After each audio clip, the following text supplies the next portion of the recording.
Morning, church. Before I begin my homily proper, I need to explain the twisted logic of the Pharisees. And so I'm going to give you a story. There's this young novice, and he's at the synagogue, and he's going through his training. And we'll just call him Al. Just arbitrarily call him Al. Well, at the synagogue, there's this jar of cookies. And one day, one of the rabbis noticed the cookies are down significantly.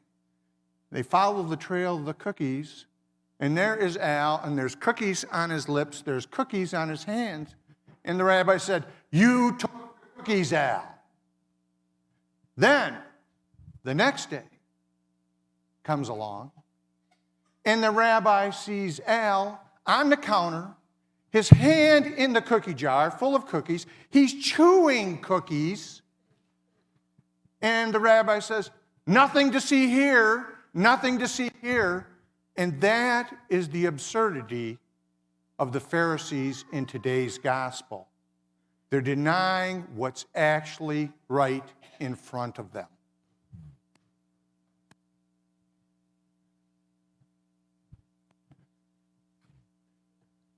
We learn in the first reading that God sees into the heart of man. However, is man so hard that man can't see into the heart of God? In our first reading, it says, "Not as man sees, but as God sees." During the season of Lent, it is appropriate that we ask ourselves the question that the Pharisees in their self-righteousness asked Jesus. Surely, we are not also blind, are we? For if we are less than honest with ourselves and we claim to see, our sin remains. The Pharisees were less than honest with themselves, the blind man, and most certainly very less than honest with Jesus.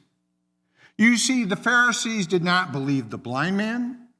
They did not believe the blind man's parents, that Jesus was capable of performing such a miracle, and it doesn't take a giant leap of faith to surmise that the Pharisees' God existed in their own established rules and regulations and it needed to be contained in a box, and Jesus was outside that box. In our earthly state, we'll always be somewhat blind to seeing God, the heart of God, and God's radical love for us. However, Lent certainly gives us the opportunity to remove some of those bugs that are on the windscreen of our life as we drive through life, so that we can see with a bit more clarity. We will get an opportunity to have our confessions heard this Thursday night from 6 to 8 here at St. James during the diocesan-wide The Lights On For You campaign. In the meantime, I am offering these examinations of conscience for your consideration. They are based on the Beatitudes. Blessed are the pure of heart. Am I a person of integrity and sincerity? Do I keep myself pure in mind, body, and soul? Blessed are the peacemakers, for they shall be called children of God. Am I a person of reconciliation, peace, and mercy? Am I at peace with myself, with my family, with my friends, and those whom with I work? Blessed are those who are persecuted for the sake of justice.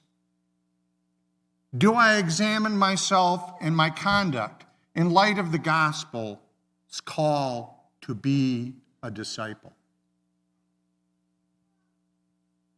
And if you were listening to last week's homily at all, am I able to suffer in silence, or am I always complaining about something?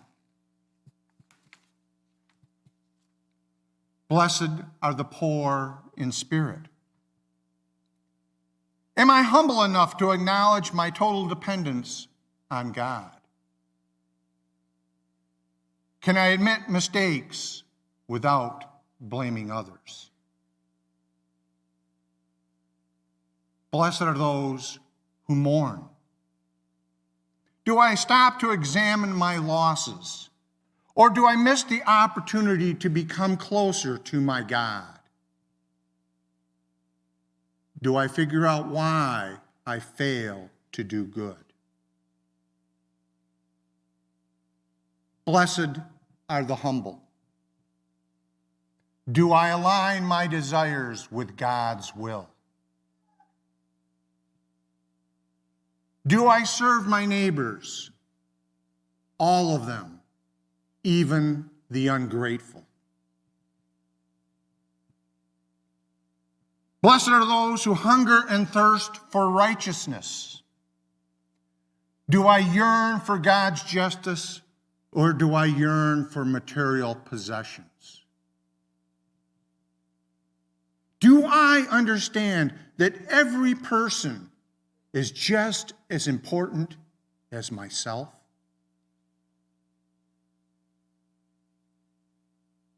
Blessed are the merciful. Do I choose to forgive, or do I hold a grudge? Do I forgive the unforgivable? Do the needs of others come before my own needs? And although this is not a beatitude, I offer this also. Blessed are those who trust in God. Do I take the time for God in my life through personal and private prayer? Do I talk to God about those very important decisions in my life?